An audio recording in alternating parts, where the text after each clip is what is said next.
Cap Fact. Let's talk about the 1960s cartoon of Captain America. Although there's really not a whole lot to talk about that's not already in this comment, honestly. Basically, in the mid to late 60s, there was a series of cartoons starring the Marvel characters like Hulk, Namor, Cap, Iron Man, and Thor.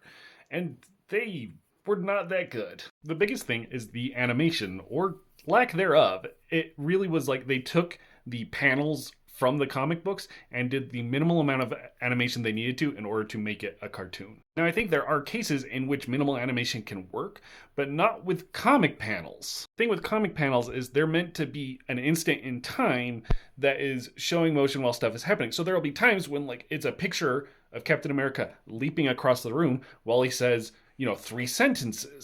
That works fine in a comic panel because your brain kind of fills in the gaps saying, okay, he probably started talking before he left, continued while he was leaping, and finished after he landed. But that doesn't work with what they did. They would have moments where someone is just standing there statically talking for a really long time while they're clearly supposed to be in the middle of an action.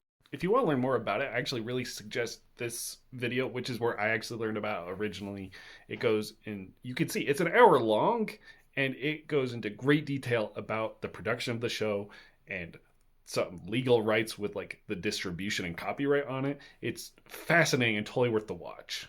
Also, because of said issues with the copyright, it's pretty easy to find online. I found while I was searching just for the original pictures, the first few results were copies of it online. So it's pretty easy to find, but I can't really recommend it. You all know how much I love Captain America, yet getting through the series was a chore.